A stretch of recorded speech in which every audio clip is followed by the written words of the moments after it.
Mesdames et messieurs, chers frères et sœurs, je suis encore dans la joie de me retrouver à votre compagnie pour encore manger de la parole de Dieu, méditer sur la parole de Dieu. Alléluia. Aujourd'hui, j'ai un thème que le Seigneur me met à cœur, c'est une exhortation, c'est un message de soutien, c'est un message d'encouragement, c'est en même temps un message, une trompette qui sonne en ce jour. Alléluia. Que le Seigneur me met à cœur, avec vous, je veux le partager. Alléluia. Et j'espère que ça vous fera du bien. Ce n'est pas dans le but d'agresser qui que ce soit. Je ne suis pas mieux que les autres. Alléluia. Je ne fais que dire ce que le Seigneur me met à cœur. Alléluia. Donc, le thème que je veux donner en ce jour à ce message, c'est un thème, vraiment d'autres vont le trouver un peu bizarre. Alléluia. Un peu, qu'on appelle inconventionnel. Alléluia, si je peux m'exprimer ainsi. Alléluia. Ce sont des thèmes qu'on n'a pas l'habitude d'entendre. Alléluia. Voilà. Donc, le thème que je pourrais donner à cette prédication, à cette exhortation, c'est Pasteur, libérer le peuple de Dieu. Je répète, le thème que je donne à ce message, c'est Pasteur, libérer le peuple de Dieu. Alléluia. Et pour cela, nous allons nous balader un peu dans la parole de Dieu. C'est une exhortation. Je sais pas, selon l'inspiration que Dieu me donnera. Je sais pas combien de temps ça va nous prendre. Alléluia. Mais je me laisse guider par l'Esprit de Dieu, lui qui est l'enseignant par excellence. Donc, nous allons nous plonger automatiquement dans la parole. Alléluia. Donc, je répète pour une dernière fois le thème Pasteur, libérer le peuple de Dieu. Alléluia. Alléluia. Et avant de commencer, il y a un passage qui me vient automatiquement en tête. C'est le passage de Psaume 23. Alléluia. La Bible nous dit que l'Éternel est mon berger, je ne manquerai de rien. Alléluia. Et une partie nous dit que il nous conduit vers du vert pâturage. Alléluia. Alléluia. Et nous habiterons dans la maison de Dieu jusqu'à la fin des temps. Alléluia. Et ce qui me préoccupe un peu, je vais passer l'enseignement sur alléluia, le pasteur, parce que qui parle de pasteur parle de berger. On dit le berger, mais souvent on dit le berger sans plus ou moins, alléluia, on le dit comme ça, mais sans parler, comme Moïse, comme il s'appelle, David dit, l'Éternel est mon berger. C'est parce que David a vécu cela, il a expérimenté cela, parce que n'oublions pas que David, alléluia, le plus petit de la famille d'Isaïe, était dans la forêt avec les animaux. Il était avec, comme on appelle, avec en train de paître les brebis de son père.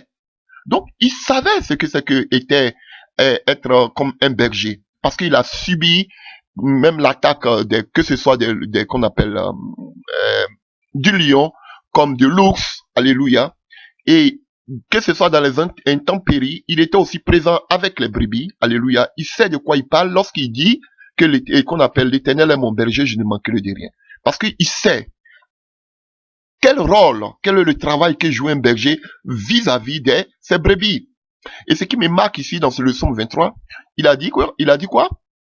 Que il conduit les brebis vers du vert pâturage. On n'a pas dit qu'il conduit les brebis vers un vert pâturage, mais je prends un exemple. Chez nous, il y a des nomades qu'on appelle généralement des peuls. Alléluia. Lorsque j'étais enfant, gamin en Afrique, je voyais ces personnes-là qui se baladaient dans toute la ville avec des animaux. Alléluia. Et on voyait ces personnes-là, on voyait ces peuls. Alléluia. On voyait ces nomades qui avaient, et souvent je m'asseyais et je regardais cette affinité qu'il y avait entre ces bœufs-là, du moins, et qu'on appelle le berger, le nomade, ou le peul. Alléluia. Vous voyez, et on voyait comment ces brebis-là étaient attentifs à tout ce qu'ils faisaient, qu'on appelle le nomade. Alléluia, ou le berger. Et aussi, on voyait comment, quand ils prenaient une direction, tous les brebis prenaient cette direction. Alléluia. Mais, ces gens, ça, c'était des quoi? Des nomades. La plupart de ces peuls, la plupart de ces bergers, ils étaient des nomades. Ils n'étaient pas sur un lieu fixe. Mais, ils se baladaient avec les brebis. Vous le savez? Ils ne devaient pas rester seulement que dans un lieu. Mais ils se baladaient. Et pour ceux peut-être qui ont grandi, qui sont nés en Europe, ou bien pour certains, pour les frères européens, ceux européens peut-être qui n'ont jamais vu. Mais en Afrique, ceux qui viennent de l'Afrique, ceux qui ont grandi en Afrique savent que ce sont des choses. C'est la vérité que je suis en train de dire. Vous voyez, frère, pour vous dire déjà que la tâche d'un berger, ce n'est pas seulement de maintenir quelqu'un d'un lieu, selon Somme 23, mais c'est d'amener le peuple de Dieu là où il y a la bonne sémence, où il y a la bonne nourriture. Alléluia. Voilà pourquoi à un moment, Jésus a fait asseoir qu'on appelle les disciples pour qu'on puisse donner de la nourriture à toute la foule. Alléluia. Mais c'est pas d'un seul coin, c'est pas dans le lieu habituel que Jésus le faisait. Alléluia. Une petite parenthèse, alléluia, que je voulais énumérer pour vous dire tout simplement que la tâche d'un pasteur, non seulement c'est d'amener la nourriture, alléluia, mais ce n'est pas de maintenir les brebis d'un seul lieu. Alléluia. Ok. Donc, et nous avons déjà lancé, nous avons déjà avancé avec ce que vous avez au moins, vous savez plus ou moins de quoi je vais parler en ce soir. Alléluia. Par cette petite introduction. Et nous allons nous plonger dans la parole de Dieu. Alléluia. Et dans le livre de Exode. Exode. Alléluia. Alléluia. Alléluia. Dans le livre d'Exode 3. Dans le livre d'Exode 3. À partir du verset 7. Exode 3, à partir du verset 7. Alléluia. La Bible nous dit, l'Éternel reprit, j'ai vu la détresse de mon peuple en Égypte, et j'ai entendu les cris que lui font pousser ses oppresseurs. Oui, je sais qu'il souffre. C'est pourquoi je suis venu pour délivrer les Égyptiens. Je suis venu pour le délivrer des Égyptiens, pour le faire sortir de l'Égypte et le conduire vers un bon et vaste pays, un pays ruisselant du lait et du miel. C'est celui qui habite les Canaaniens, les Hittites, les Amoriens, les Phérésiens, les Éviens et les Yébousiens. Alléluia. À présent, les cris des Israélites sont parvenus jusqu'à moi et j'ai vu à quel point les Égyptiens les oppriment. Va donc maintenant, je t'envoie vers Pharaon pour que tu fasses sortir d'Égypte les Israélites, mon peuple. Alléluia. Alléluia. Alléluia. Je serai, et Moïse dit à Dieu, que suis-je moi pour aller trouver le Pharaon et pour faire sortir les Israélites d'Égypte? Je serai avec toi, lui répondit Dieu, et voici le signe auquel on connaîtra que c'est moi qui t'ai envoyé. Quand tu auras fait sortir le peuple hors de l'Égypte, vous m'adorerez sur cette montagne-ci. Alléluia. Alléluia. Et ici, de quelle montagne il s'agit? Alléluia. C'est la montagne où vous entendez souvent le mot Horeb. Le mot Horeb, qui signifie désert. Alléluia. Qui signifie aussi désolation. Mais le mot Horeb signifie désert. Et, alléluia. Et le même massif montagneux aussi, alléluia, est aussi appelé Sinaï. Alléluia. Donc, qu'est-ce que cela veut dire? C'est le lieu où Dieu se révèle. Alléluia. Donc, Sinaï, c'est le Dieu, là, c'est le lieu où Dieu se révèle. Ou bien le mot Horeb qui signifie désert. Alors, qu'est-ce que Dieu dit à Moïse? Tu vas faire sortir le peuple d'Israël d'Égypte et tu vas l'amener jusqu'à cette montagne pour m'adorer. Et on sait que le mot Sinaï signifie le lieu où Dieu se révèle. Alléluia. Chers frères et sœurs, la Bible nous parle de l'histoire du peuple d'Israël et Dieu avait déjà dit à Abraham, alléluia, que sa descendance serait en captivité dans un pays étranger pendant plus de 400 ans. Et on voit que cela s'accomplit. Alléluia, vous connaissez toute cette histoire. Et on voit que Moïse naît, alléluia, élevé par la fille de Pharaon. Il fait plus de 40 ans dans la cour royale. Alléluia, il tue qu'on appelle un Égyptien. Il fuit dans le désert. Il croise, alléluia, et Séphora, alléluia, la fille de Rouel, alléluia, alléluia, ou de Jéthro, alléluia, c'est donc le nom Rouel qui signifie ami ou familier, et c'est aussi le même nom Jéthro qui signifie aussi son excellence, alléluia. Donc c'est le même personnage, il était prêtre des mendiants, donc il était en même temps chef religieux et en même temps politique d'une petite tribu madianite. Donc c'est le même nom Rouel ou Jéthro, faut pas que cela vous embête, alléluia. Donc il croise la fille de Jéthro et il épouse, alléluia. Et pendant qu'il est en train de, qu'on appelle, voici un exemple que je vous disais tantôt, l'exemple de Moïse. Pendant qu'il était en train de tourner avec, il était en train de paître le troupeau, on le voit dans le livre de Exode 3, à partir du verset 1, Moïse faisait paître les brebis de son beau-père Jéthro près de Madian. Il mena son troupeau au-delà du désert et parvient jusqu'à Horeb. Vous voyez? Donc, le vrai berger, alléluia, c'est de diriger le peuple de Dieu là où il y a la véritable sémence, là où il y a la véritable nourriture. Et vous voyez, on nous dit que Moïse a porté le peuple, a porté le troupeau vers où? Vers la montagne d'Horeb. Alors qu'on nous sait que la montagne de Sinaï, c'est le lieu où Dieu se révèle. Un véritable pasteur doit envoyer le peuple de Dieu vers la présence de Dieu, pour que Dieu puisse se révéler à ce peuple. Alléluia. Donc, Dieu se révèle à Moïse. Et que dit Dieu à Moïse? Moïse, j'ai vu la souffrance de mon peuple en Égypte et j'ai entendu les cris qui leur font pousser ses oppresseurs. Alléluia.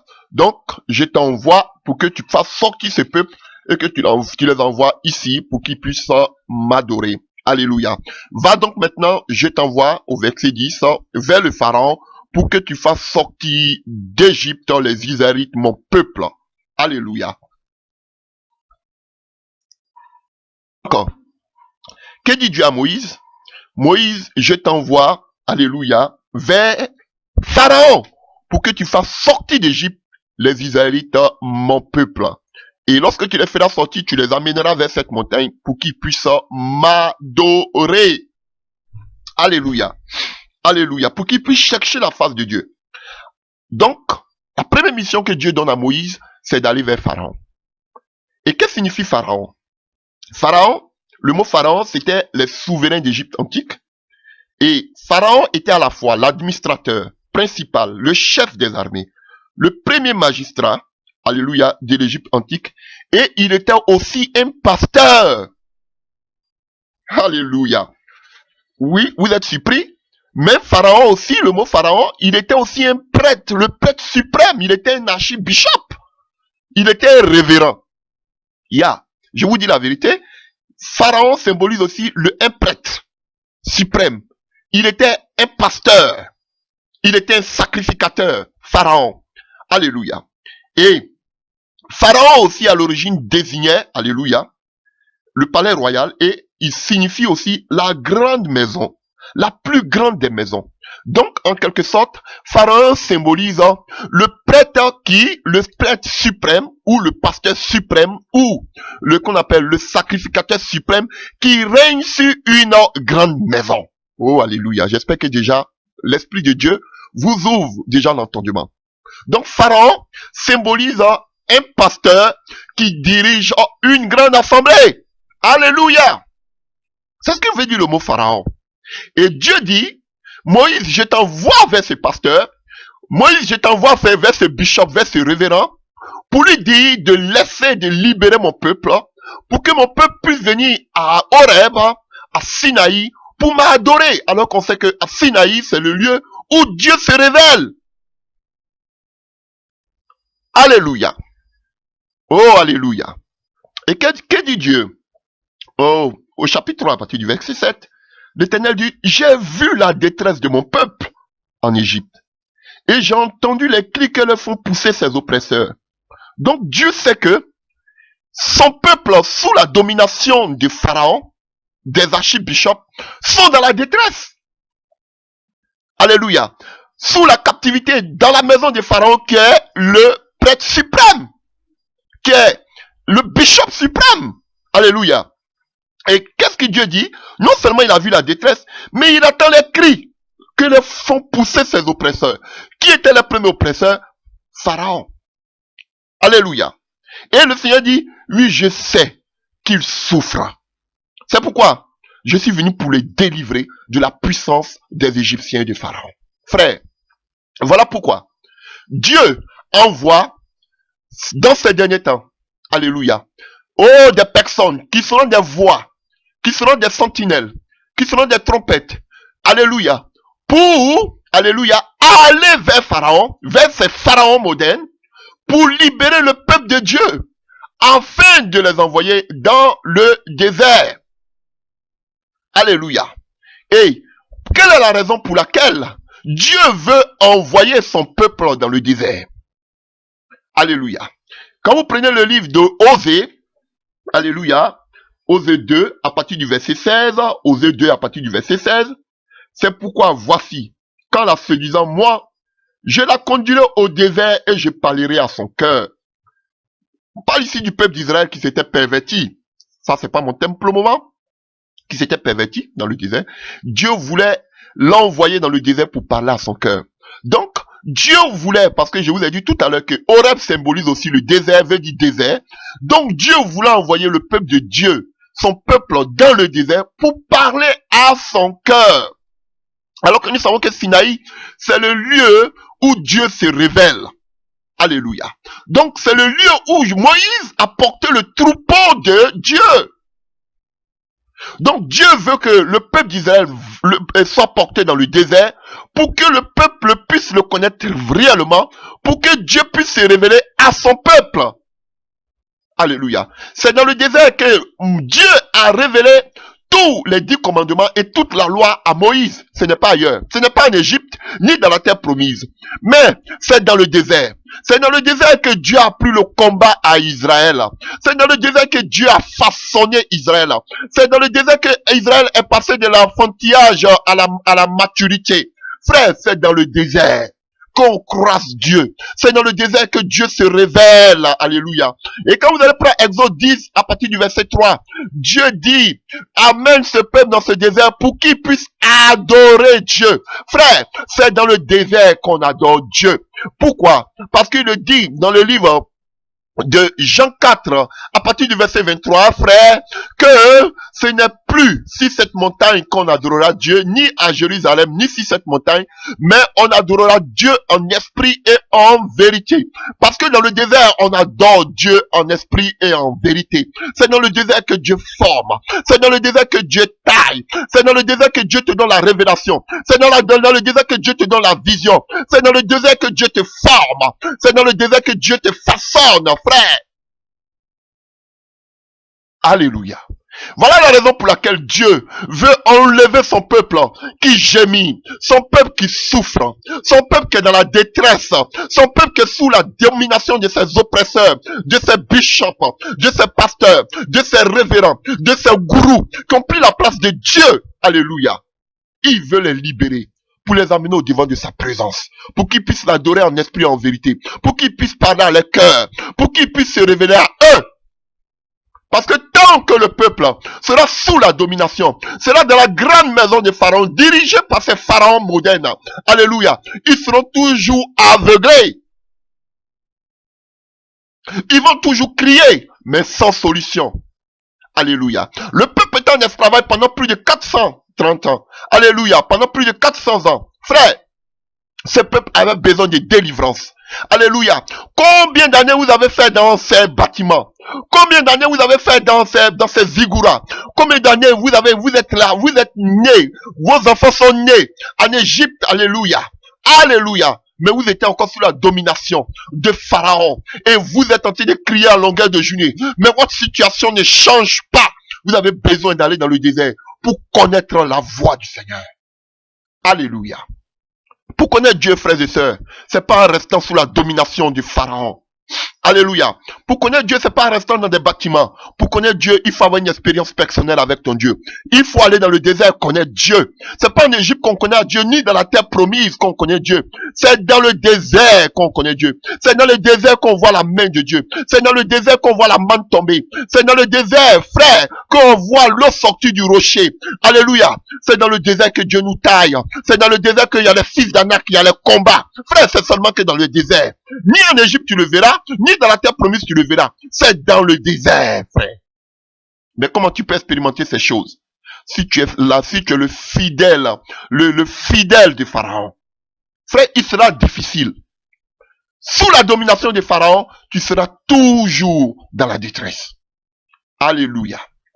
Alléluia. Alors, frère, Dieu envoie Moïse vers Pharaon. Regardez regardez l'attitude de Moïse. Moïse dit non. Moi, aller vers Pharaon. Pharaon est puissant. Qui suis-je? Je ne peux pas parler. Je suis muet. J'ai pas la langue facile. Alléluia. Aujourd'hui, Dieu suscite de petites personnes pour pouvoir crier à l'oreille de ces bishops, de ces pharaons modernes. Alléluia. Qui sont assis comme des dieux sur les temples, sur les bâtiments, sur les zigouras. Alléluia. Que les frères et sœurs, qu'ils appellent membres, les fidèles, adorent, vénèrent à longueur de journée. Chers frères et sœurs, c'était pas facile pour Moïse pour aller crier devant toutes ces soi-disant églises, devant tous ces soi-disant bishops, devant tous ces soi-disant révérends, de libérer le peuple de Dieu. Moïse a dit, c'est une mission très difficile pour moi. Comment moi, qui suis si jeune, puisse aller crier devant Pharaon, qui détient toute l'armée, toute la puissance. Parce que ces pasteurs, ces bishops détiennent toute la puissance. Que ce soit la puissance économique, que ce soit la puissance judiciaire, que ce soit la puissance politique. Aujourd'hui, tous ces bishops sont les amis des grands politiciens de ce monde. Tous les bishops que vous voyez aujourd'hui sont les grands amis des juges et des magistrats. Alléluia. Il sera difficile que j'aille crier. Seigneur, je ne peux pas. Alléluia. Alléluia. C'est ce qu'a dit Moïse. Moïse dit que Seigneur, je ne peux pas partir. Je ne peux pas crier. Regardez combien de personnes peuvent crier comme Moïse. Regardez, ils sont combien aujourd'hui qui crient contre Pharaon et sa grande maison. Ils sont combien qui défient Pharaon. Ces pharaons modernes, ils sont combien de personnes? Ils ne peuvent pas. Alléluia. Voilà pourquoi Dieu sait que ce sera difficile dans ces derniers temps. Voilà pourquoi il donne de sa puissance à ses serviteurs, alléluia, pour aller défier ces pharaons modernes. Mais n'oubliez pas que lorsque Moïse arriva, alléluia, au devant des pharaons, Pharaon aussi avait la puissance occulte, alléluia. Et vous le voyez aujourd'hui, vous le constatez aujourd'hui, que ces faux révérends, ces faux appelés, ces faux bishops ont aussi la puissance des ténèbres. Ils font aussi des miracles, alléluia, pour défier ceux que les véritables serviteurs de Dieu. Ils ont des miracles, et c'était dans la maison de Pharaon, dans le temple de Pharaon, alléluia. Ils ont commencé aussi à faire des miracles. Alléluia. Et quel était l'animal qu'ils utilisaient? Le serpent. Oh, alléluia. La divination. Ils ont utilisé la divination, le serpent, la langue fourchue, la langue qui parle. Ils ont l'art de la parole. Ils sont éloquents. Vous voyez la démonstration. Ils vont vous montrer la démonstration de la puissance. Alléluia. Mais une démonstration de la puissance satanique. C'était le serpent qui était utilisé. La parole facile. Ils vous convainquent seulement qu'avec la parole. Ils ont la langue mielleuse. Alléluia. Ils ont la bouche sucrée, comme j'ai l'habitude de le dire. Quand ils vous parlent, vous êtes touchés. Mais ce sont des véritables pharaons qui ont des pouvoirs occultes, qui ont des pouvoirs mystiques pour vous convaincre seulement qu'avec la langue. Oh, alléluia. Satan, au travers du serpent, a pu convaincre, Ève dans le désert, dans le jardin d'Éden. Alléluia. Alléluia. Et dans les temples, dans les maisons, comme la maison des pharaons, ils utilisent ce pouvoir occulte, ils utilisent cette parole. Oh, alléluia. Ils démontrent aussi la puissance, comme ces magiciens des pharaons, aussi ils ont la parole facile, comme le serpent. C'était le serpent qu'ils ont mis. La première des choses que Moïse a envoyé, c'était le serpent pour les convaincre, la parole. La puissance, ils ont fait sortir aussi le serpent pour vous dire qu'ils ont la parole. Quand vous les voyez à l'apparence, alléluia, comme Jésus-Christ face au figuier, alléluia. La Bible dit que le Seigneur Jésus-Christ il avait faim. Quand il venait, il a vu le figuier de loin. Mais quand il voyait le figuier avait bonne allure, avait une bonne apparence. Il se disait, waouh, quel bon figuier, quel bel arbre. Ils avaient des feuilles, de belles feuilles.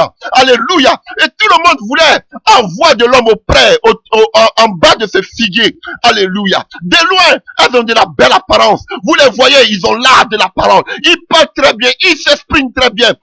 Avec d'autres personnes, vous voyez la puissance occulte. Vous pensez que c'est la puissance de Dieu. Mais approchez-vous. Lorsque Jésus s'approcha de ces figuiers n'avaient aucun fruit.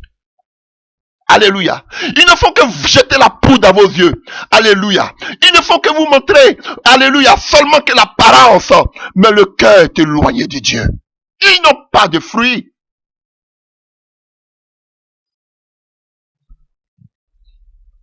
Ils n'ont pas de fruits qui viennent de Dieu. Ce sont des loups déguisés en agneaux.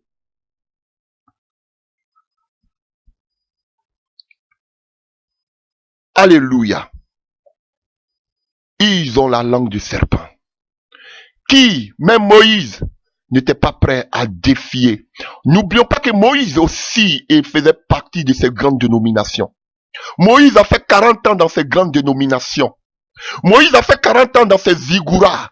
Il connaissait comment fonctionnaient ces zigouras. Il voyait comment ses frères et sœurs qui sont dans ces zigouras, dans ces murs, sont sous la pression, l'oppression de ces soi-disant pasteurs, soi-disant révérends. Il était dedans. C'était difficile pour lui d'aller repartir vers ses gourous pour leur dire, libérez le peuple de Dieu. C'était difficile pour eux. C'était difficile pour lui. Alléluia. Combien de personnes aujourd'hui prêchent aujourd'hui contre l'église de Dieu? Combien de personnes aujourd'hui prêchent contre ces faux pasteurs, ces faux prophètes? On les compte du bout des doigts. Personne n'a le courage de le faire, de le dire. Personne n'a le courage de dire, Pharaon que vous êtes, libérez le peuple de Dieu. Personne n'a le courage. Parce qu'ils sont devenus des dieux. Parce que Pharaon était comme un dieu.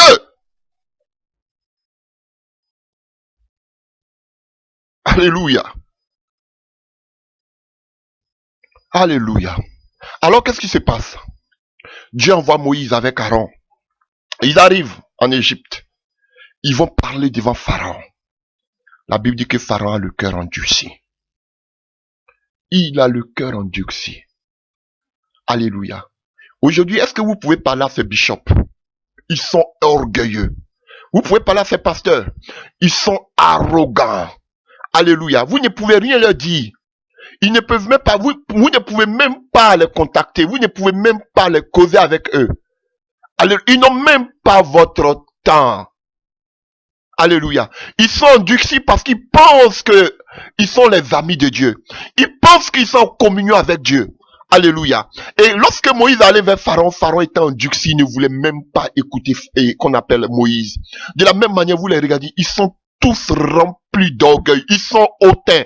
Je vous dis, tous ces soi-disant révérends prophètes que vous voyez, regardez-les tous. Je vous dis, tous avec qui j'ai commencé, et aujourd'hui je ne vais pas citer les noms, ils sont tous des révérends. Tous des révérends. Alléluia, tous des révérends.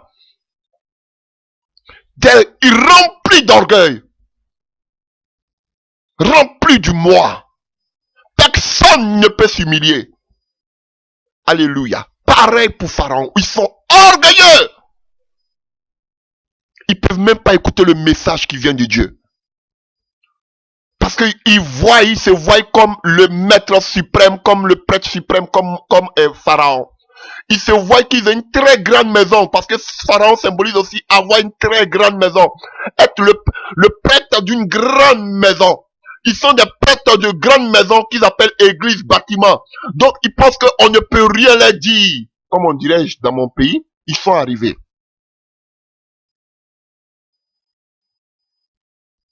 Alléluia. Des véritables orgueilleux arrogants. Alléluia. La Bible pèse tellement dans les mêmes qu'ils ont une garde rapprochée. Ils ont des gardes de corps. Il y a des personnes spécialement pour tenir la Bible. Des véritables païens, ces pasteurs. Je le dis, à votre honte. Ils ont l'armée qui les suit. Ils ont des contacts avec les hauts fonctionnaires, avec la haute juridiction de leur pays. Ils sont nombreux. Tu fais une erreur, allez, on te met en prison. Ce sont eux, ces pharaons modernes. Alléluia. Alléluia. Vous collaborez avec des soi-disant, des gens du gouvernement qui sont des mystiques. Vous n'avez même pas le courage de leur dire, changez de vie. Mais vous communiquez, vous collaborez avec eux pour enfermer, emprisonner vos frères en Christ. C'est la sorcellerie. Alléluia. Frère, Dieu me montre déjà. Vous allez faire des coups. Il me montre tout ça. Des pharaons modernes. Alléluia. Alors, on voit que Dieu donne sa puissance. Il demande sa puissance. Alléluia. À Moïse. On voit, vous connaissez cette histoire des 10 plaies. Alléluia. Et on sait que déjà la première plaie, alléluia, c'était le Nil. Alléluia. Et on voit que le Nil s'est changé. Alléluia. L'eau du Nil s'est changée. Alléluia. En sang. Oh, alléluia. Oh, alléluia. Et on voit ça dans le livre de Josué 7 et Exode 7, à partir du verset 16, vous pouvez le lire. Et tu diras, l'Éternel, le Dieu des Hébreux, m'a envoyé vers toi pour dire, laisse aller mon peuple pour qu'il me rende un culte dans le désert. Mais jusqu'à présent, tu as fait la sourde oreille. C'est pourquoi l'Éternel déclare, voici comment tu sauras que je suis l'Éternel avec le bâton que j'ai à la main. Je vais frapper les eaux du Nil et elles s'échangeront en sang. Alléluia. Et je ne vais pas parler des 10 plaies aujourd'hui, mais je vais brosser au moins pour que vous puissiez comprendre. Mais on va voir que la première plaie, c'était le Nil, l'eau du Nil qui s'était transformée. Pourquoi le Nil? Vous savez, qu'est-ce que Dieu a fait? Dieu a commencé à frapper les dieux. Alléluia. Toutes les 10 plaies, c'était frapper les dieux d'Égypte. Alléluia. Et c'est comme ça que Dieu aujourd'hui dans les derniers temps envoie ses serviteurs pour dénoncer les dieux de ces faux prophètes, de ces faux pasteurs, à la puissance occulte, la prospérité. Tout cela, c'est pour cela que Dieu envoie aujourd'hui des trompettes dans ces derniers temps pour pouvoir parler contre les dieux qu'ils adorent dans les temples. C'est de la même manière que la première des choses que Moïse a fait, c'est d'attaquer les dieux du Pharaon. Que ce soit la prospérité, que ce soit la magie et consort, comme ça se fait aujourd'hui. C'est la première chose que Dieu a frappé. Quand vous allez voir les 10 plaies, je vais prendre quelques exemples. La première plaie, c'était le Nil. Pourquoi le Nil? Parce que Pharaon, il allait faire des dévotions au dieu Nil. Oui, le dieu Opi. On l'appelle le dieu Opi, qui était le père des dieux. Donc, le fait de toucher au Nil, alléluia, c'était même le fait de toucher au cœur de l'Égypte. Alléluia, alléluia, au cœur de l'Égypte, car sans lui, ce n'était qu'un désert. Alléluia. Donc sans le Nil, on n'avait seulement qu'un désert. Alléluia. Donc le Nil était au cœur et ils adoraient le dieu Nil, qu'on appelle Opi. Donc c'était un dieu pour eux. Et Pharaon partait toujours dans le Nil pour faire des dévotions, pour faire des sacrifices. Donc il fallait taper le Nil. Alléluia. Alléluia. Parce qu'on dit que l'Égypte, c'est un don du Nil. L'Égypte vient du Nil. Donc, il fallait frapper le Nil. Alléluia. Comme Dieu veut qu'aujourd'hui, on frappe les doctrines sataniques qui sont en train de mettre dans l'église de New Age, qu'on appelle le voyage astral. Alléluia. La prospérité. Toutes ces conneries. Faut qu'on frappe cela. Alléluia. Même si la mission n'est pas facile comme Moïse. Alléluia. Qui peut aller se tenir aujourd'hui dans le monde devant tous ces faux pasteurs, ces faux révérends pour prêcher ce genre de choses. Alléluia. Donc Dieu les a frappés. Et on dit que les poissons sont morts. Alléluia. Pourquoi? Parce que le poisson c'était la principale source d'alimentation des Égyptiens. Ils mangeaient beaucoup le poisson. Dieu même a frappé. C'est là où il donne des mauvais messages sur la prospérité pour avoir pour avoir des âmes. Dieu même a frappé tout ça. Alléluia. Où il donne des mauvais messages. Alléluia. Donc Dieu a frappé. Alléluia. Et vous allez voir, le deuxième fléau, je ne vais pas parler de ça, mais il faut que je parle un peu aussi. Alléluia. Et on dit que les grenouilles ont commencé à venir. Frère, pourquoi? Les moustiques, le troisième fléau, on voit les moustiques. Pourquoi les grenouilles? Alléluia. Parce que, n'oubliez pas que aussi, et les grenouilles, alléluia, la grenouille était associée au dieu Hapi et à la déesse de la fertilité Hept. Alléluia. Donc, c'est elle qui assistait les naissances. Alléluia. Donc, il a frappé encore ce Dieu qui se préoccupait, alléluia, des naissances. Il a tout frappé en Égypte. Tous les dieux qu'ils adoraient, que ce soit Opi, que ce soit Hapi, que ce soit Hept, il a frappé tout cela. Il a commencé d'abord par les dieux, par tout ce qui les retenait, par toute la puissance occulte, par les messages diaboliques. C'est ça que Moïse allait frapper. Et c'est ça, c'est ce message-là que Dieu, pour lequel Dieu envoie ses serviteurs, ses véritables serviteurs dans ces derniers temps, pour frapper aussi les dieux. Alléluia. Et nous continuons, frère. Oh, je vais vous enseigner, par la grâce de Dieu. Je voulais faire une exhortation, mais l'Esprit de Dieu m'amène ailleurs. Et vous allez voir que c'est ce que je suis en train de dire. Dieu était en train avant d'avoir Pharaon, faut qu'il détruise d'abord l'appui de Pharaon. Le message diabolique. Faut qu'on dénonce le message diabolique. Et Moïse est venu dénoncer d'abord les dieux. Un à un. Comme aujourd'hui, nous sommes en train de dénoncer les œuvres occultes, le message diabolique de la prospérité, le message diabolique, alléluia, je ne sais pas, du nouvel âge, le gouvernement mondial, hein, alléluia, les dédoublements, la sorcellerie, le voyage astral, alléluia, c'est la même chose que Moïse a fait. Il n'y a rien de nouveau. Alléluia. Et quand vous prenez le cinquième fléau, alléluia, qui était l'épidémie parmi le bétail, alléluia. Pourquoi le bétail? Pourquoi Dieu a frappé les animaux? Alléluia. Pourquoi? Parce que, alléluia, les animaux occupaient une place importante, alléluia, dans l'ancienne religion égyptienne. Et vous allez remarquer que de nombreux dieux étaient représentés sous forme d'animal en Égypte. Alléluia. Les dieux étaient, vous voyez les écritures, les hiéroglyphes, vous allez constater que les dieux en Égypte prenaient toujours la forme des animaux. Alléluia. Voilà pourquoi Dieu a frappé aussi les animaux. Oh, pour montrer qu'il est le Dieu suprême. Alléluia. Et je prends quelques exemples. Par exemple, quand vous allez prendre le Dieu Ammon. Alléluia. Alléluia. C'était sous la forme d'un bélier. Alléluia. Et quand vous allez prendre Apis, qu'ils ont adoré dans le désert, c'était sous forme d'un taureau. Quand vous allez prendre Horus, alléluia, avec une tête de faucon. Vous voyez, ils ont une tête de faucon, c'est le Dieu Horus. Alléluia. Donc, n'oublions pas que, quand on a parlé de la Trinité, n'oublions pas que Osiris a pris sa sœur Isis. Alléluia. Alléluia. Et ils ont eu un enfant, Horus. Donc, est-ce que vous comprenez? Osiris a pris sa sœur Isis, ils ont fait un enfant qu'on appelait Horus. Sa sœur. Donc, c'était les mêmes choses, comme Nimrod, et puis sa mère, Sémiramis, tout, vous voyez, ce sont les mêmes choses. Donc, ici, Horus, il avait la tête du faucon. Chez les Égyptiens, le faucon. Donc, vous voyez, et ces animaux étaient eux-mêmes l'objet d'un culte. Alléluia. On adorait ces animaux.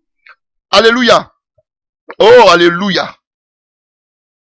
Alléluia. Est-ce que vous comprenez? Donc, Dieu a commencé à frapper déjà la puissance, les faux messages. Dieu a commencé à frapper déjà ce qui était comme des dieux pour eux, ce qu'ils adoraient. La gloire, la prospérité, avoir les gros temples. Frère, c'est ça que Dieu a commencé à frapper en envoyant Moïse. Il n'est pas allé directement comme ça prendre le peuple. Fallait que le peuple d'abord voie la puissance de Dieu. Fallait que le peuple voie qu'ils étaient dans l'erreur. Fallait que le peuple d'abord ait confiance en Dieu. Fallait que le peuple ait les yeux ouverts pour savoir que là où ils étaient dans ces temples, dans ces messages-là, ce n'étaient pas des messages qui venaient de Dieu. Alléluia. Il n'a pas pris le peuple de Dieu et il dit sortez. Mais d'abord, il a démontré la puissance de Dieu. Non seulement, et en plus, il a ouvert les yeux du peuple de Dieu. Alléluia. Pour que le peuple de Dieu ait confiance que c'était vraiment Dieu qui avait envoyé Moïse. Oh, alléluia. Et quand vous allez prendre le sixième fléau, les ulcères. Alléluia. C'était sur les animaux, ça commençait à toucher les hommes. On dit quoi? Dieu dit à Moïse de prendre la fumée d'un fourneau. Alléluia. Tout cela, ça symbolisait quoi? Ça symbolisait, alléluia, Les fourneaux, c'était les briques, les fours. Alléluia. Ça symbolisait l'esclavage d'Israël. Ils étaient esclaves. Israël était esclave. Ils voulaient les enlever de l'esclavage. Alléluia. Et vous allez, on parle des succès qui ont commencé à s'abattre sur les hommes et les bêtes. Alléluia. Et on voit même que, alléluia, qu'on appelle ces succès-là, je vous dis, ces succès-là, attaquaient les genoux et les jambes. Surtout les genoux. Pourquoi les genoux? Pour empêcher qu'on appelle aux magiciens, pour empêcher au peuple de se prosterner devant qui? Pharaon. Alléluia. Ils ne pouvaient plus se prosterner devant Pharaon. Parce que, alléluia, c'était comme des filons, mais qui étaient sur les genoux et sur les pieds. De telle sorte qu'ils ne pouvaient plus se prosterner pour adorer Pharaon. L'idolâtrie. Alléluia. Et même les magiciens, alléluia, ces faux serviteurs de Dieu, la Bible dit que la main de Dieu est tombée sur eux. Ils ne pouvaient plus se présenter, alléluia, pour venir berner le peuple de Dieu. C'est comme ça que Dieu va commencer à les dévoiler un à un. Dieu va commencer à les confondre. Vous allez voir qu'ils vont commencer à disparaître un à un, comme ces faux magiciens de Pharaon. Alléluia. Même les grêles, quand vous allez prendre le 7e fléau, frère, c'est rare en cette période, alléluia, de voir des grêles descendre dans la haute et qu'on appelle Égypte. C'était rare à ce temps de voir les grêles. Mais Dieu même a fait descendre des grêles en ce moment pour confondre les temps. Même les temps étaient dans la confusion. Parce qu'ils adoraient aussi le temps. Dieu même a confondu le temps des Égyptiens. Il a confondu ceux qui pensent, qui font des projets, ces prophètes, ces faux pasteurs, qui font des projets de grandeur. Dieu même a confondu les projets, les programmes. Alléluia. Par Moïse. Alléluia. Et frère, le 10e fléau, qui sont les sauterelles, le 8e fléau, les sauterelles. Alléluia. Dieu finit le travail. Tout ce qui a été laissé, les sauterelles sont venus tout manger. Un vent. Et c'était encore plus rare dans ce pays-là de voir les sauterelles qui viennent. Parce qu'ils redoutaient les sauterelles, parce que les sauterelles détruisaient les plantations. Toutes les semences ont été détruites. Alléluia. Les sauterelles se sont, alléluia, les criquets, alléluia, ont tout dévoré. Ils ont tout dévoré. Y compris les bois, l'écorce, les arbres, tout. Ils ont tout dévoré. Même ils se sont attaqués aux portes des maisons. Alléluia. Il a dévoré toutes les semences. Ils ont dévoré toutes les semences, toutes les productions, toutes les gloires. Tout dévoré. Oh, alléluia. Toutes les richesses qui sont accumulées. Dieu a soufflé dessus. Alléluia. Oh, alléluia. Et Dieu va faire quelque chose d'exceptionnel encore avec Moïse. Alléluia. Le 9e fléau. Dieu mit les ténèbres. Les ténèbres. Les ténèbres sur tout et l'Égypte. Alléluia. Quelle honte. Et cela n'a pas été dit au Pharaon. Quelle honte. Quelle honte. Alléluia. Dieu a plongé tout l'Égypte dans les ténèbres. Pourquoi j'ai dit honte? Parce qu'ils avaient un Dieu suprême qu'ils adoraient dans l'Égypte antique. C'était le Dieu Ra, lui ou bien le Dieu Ré. Alléluia. Le Dieu soleil. Mais Dieu a fermé la bouche au Dieu soleil et Dieu a mis les ténèbres. Alléluia. C'est toute l'Égypte. Oh, alléluia. Il est puissant. Il est puissant. Le Dieu suprême qui était le Dieu soleil qu'ils vénéraient, qu'ils adoraient jusqu'à aujourd'hui. Oh, ils continuent de l'adorer. Les gens continuent d'adorer ce Dieu-là. Alléluia. Mais la Bible dit que Dieu a fermé la bouche du Dieu soleil et il a mené les ténèbres sur l'Égypte. Alléluia. Oh, quelle humiliation, quelle insulte. Dieu il a humilié le Dieu de l'Égypte. Alléluia. Parce que le soleil, pour eux, c'est la gloire. La gloire a été humiliée. Les ténèbres sur vos productions, les ténèbres sur vos zigouras. Alléluia. Vous pensez qu'il y a la lumière, mais ce sont les ténèbres qui sont sur vos zigouras, sur vos temples. Alléluia. Alléluia. Voilà pourquoi vous les voyez. Ils ont des lieux remplis, mais aucune puissance de Dieu, aucune présence de l'Esprit. Tout est charnel. Ils vont faire tout pour adorer, pour dire qu'il y a la lumière, il y a le soleil qui est là. Frère, il n'y a pas de lumière, c'est les ténèbres.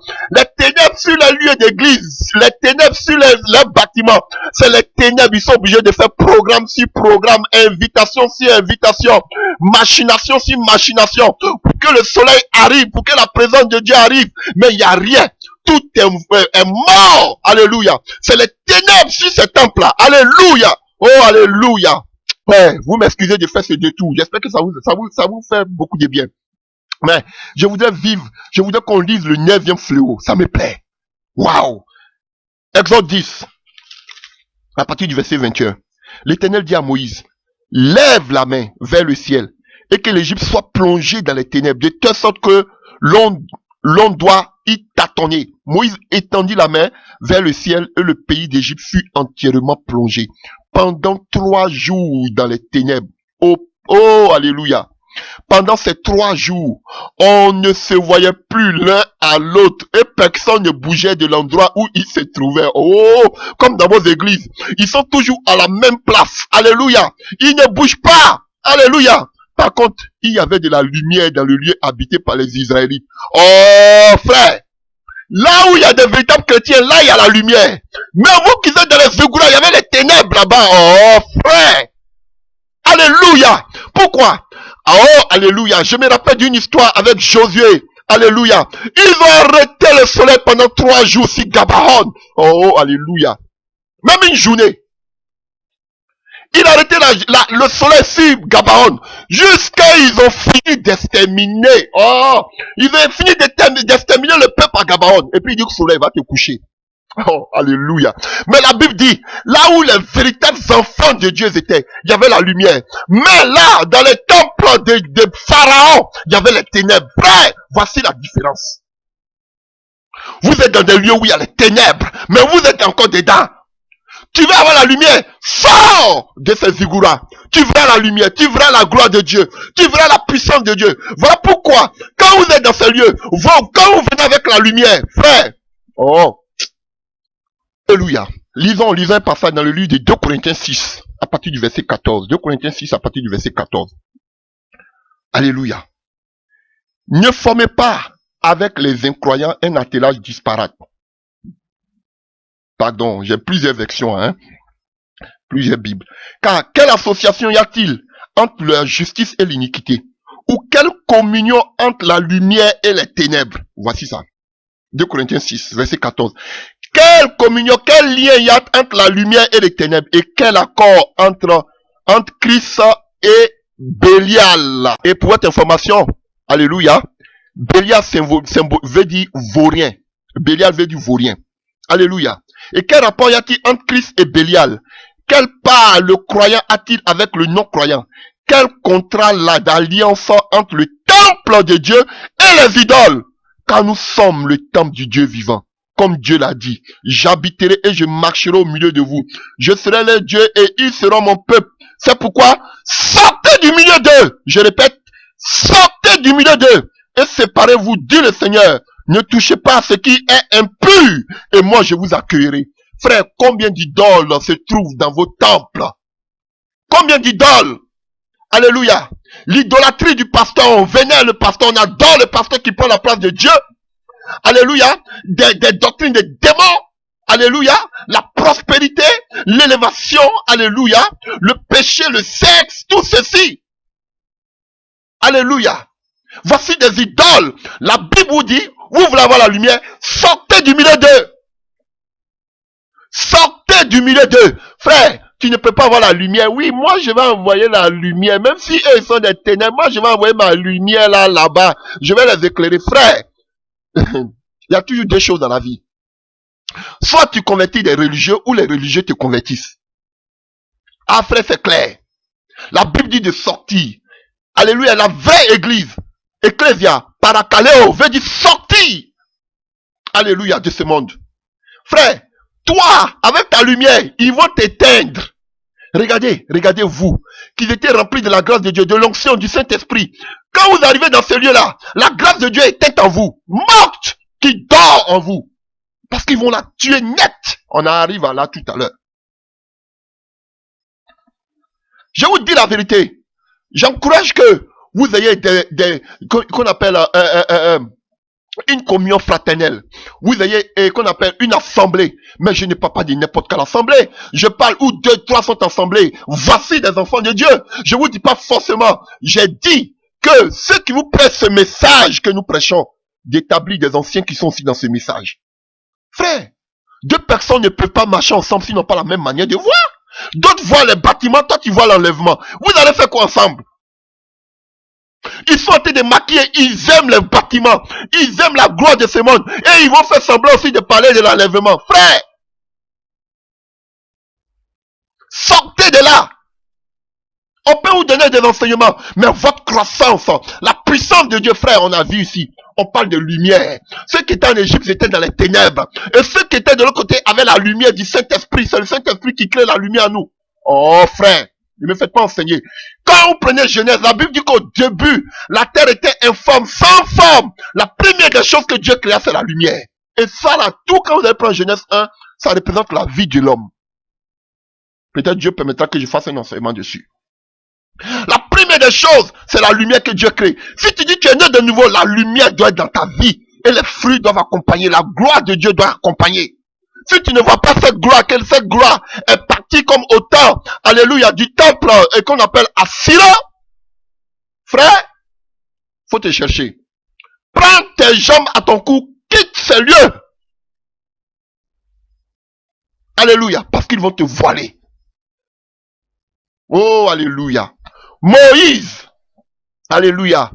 Dieu a frappé, il tâtonnait, ils étaient toujours à la même place. Vous allez tourner en rond dans ces lieux, comme ce peuple. Vous tournez en rond, votre vie n'avance pas, votre vie ils vont donner des prophéties, ils vont donner des prophéties mensongères, au Père, de mensongères. Ils vont vous donner ils vont vous donner toutes sortes, alléluia, de visions. Ils vont vous donner qu'on appelle ils vont profiter sur vos vies. Ils vont faire des affiches. Ils vont faire des programmes. Frère, vous êtes religieux. Vous tournez seulement en rond. Vous êtes en train de tâtonner. Comme la Bible nous dit ici. Ils étaient en train de tâtonner. Parce que quoi, il y avait les ténèbres dans ce lieu. Votre vie chrétienne, vous ne la voyez pas. Vous tournez. Vous êtes des religieux, des gens. Il y a des gens qui sont possédés des bâtiments. Ils ne peuvent même pas laisser un bâtiment. Non, c'est trop. Je ne vais pas les dimanches à l'église. D'ailleurs, on ne va même pas à l'église. Parce que c'est nous l'église. Alléluia. Ils sont possédés. Et vous tâtonnez parce que quoi? Quand on est dans les ténèbres, on tâtonne. Et les gens tâtonnaient parce qu'ils étaient dans les ténèbres. Vous faites 30 ans, 400 ans en Égypte, dans ces bâtiments. Mais votre vie, vous ne connaissez même pas des passages bibliques. Vous ne savez même pas comment on prie. Vous adorez le pasteur. Et il prêche bien. C'est tout ce que vous savez. Des religieux, comme les bancs des églises. Alléluia. Ils connaissent tous ceux qui sont dans l'église. Ah, tel frère s'assoit là-bas, l'autre frère elle est ici, ah, l'autre frère c'est comme ça. Ah, je sais comment on va commencer par la louange, l'adoration, les offrandes, la prédication, on va prier pour les malades, et puis, organisation humaine. Vous êtes en train de tâtonner, frère. Sortez de ce lieu. Alléluia. Et la dixième, qu'on appelle la 10e plaie. Alléluia. La mort des premiers-nés. Alléluia. Parce que les premiers-nés, comme en Israël, ils étaient vraiment précieux. Dieu tape dans le cœur. Tout ce que vous avez mis, votre espoir, Dieu vient frapper cela. Alléluia. Alors que pendant que les premiers-nés étaient en train de mourir en Égypte, les premiers-nés qui étaient qu'on appelle de l'autre côté, ils avaient la vie. Parce que sur les vies était invoqué le sang de Jésus-Christ de Nazareth. Alléluia. Pendant que les autres étaient en train de mourir, Dieu donne des gens à ta place selon Ésaïe. Il donne des gens à ta place. Et vous êtes dans ces zigouras, vous êtes dans ces temples que vous appelez église, en train de mourir. Parce que quoi, vous êtes dans les ténèbres, vous êtes en train de tâtonner et vous mourrissez. Vous mourrez. Vous mourrez. Spirituellement, vous êtes en train de mourir. On vous tue spirituellement. On vous endort. Vous êtes content. Ah, oh, la communion fraternelle. On est nombreux. Ah, l'église grandit. Oh, il y a des gens de mon pays, de mon village qui sont aussi dans l'église. Ah, c'est que là, c'est bien. Communauté. Mais votre vie spirituelle est en train d'être détruite. Après, les ténèbres, lorsqu'on tâtonne, automatiquement la mort vient. Alléluia. Oh, alléluia. Alléluia. Tu as besoin d'être marqué du sceau de Dieu. Et avant de finir cette première partie, oh, l'Esprit de Dieu m'envoie ailleurs. Je voudrais finir déjà par là dans le livre de toujours Exode 13, à partir du verset 8. En ces jours-là, vous expliquerez à vos enfants la signification de cette fête en disant de la Pâque. Tout cela, je le fais en mémoire de ce que l'Éternel a fait pour moi quand je suis sorti d'Égypte. Cette fête sera pour vous comme un signe sur votre main et comme une marque sur votre front pour que la loi de l'Éternel soit l'objet de vos conversations. Car c'est lui qui vous a fait sortir d'Égypte par la puissance. Vous célébrez le rite l'année, d'année en année, au temps fixé. Vous voyez? Pourquoi la main et le front? Je l'avais déjà une fois expliqué. Alléluia. Mais pourquoi la main et le front? Alléluia. Parce que les Égyptiens portaient leurs bijoux, alléluia, sur le front et sur les poignets. Alléluia. Ce qui se fait encore jusqu'à aujourd'hui. Et cela, ça pouvait quoi? Ils portaient leurs bijoux sur le front et sur les poignets. Alléluia. Et, alléluia, par ces gestes, en mettant les bijoux sur le front ou sur le poignet, cela démontrait leur appartenance ethnique ou religieuse. Alléluia. Par des tatouages ou le port d'objets de... Alléluia. Vous voyez? Alléluia. Est-ce que vous comprenez? Donc, oh, alléluia. Toutes vos pensées, alléluia, sont tournées seulement que vers les quatre murs. Comment faire pour que l'église puisse grandir? Comment faire pour qu'on puisse bâtir? Comment faire ceci? Vos pensées. Et vous, tout votre effort, alléluia, tout votre effort, alléluia, c'est pour ces bâtiments. Vous ne travaillez pas pour l'avancement de l'œuvre de Dieu, mais vous travaillez seulement que pour les bâtiments.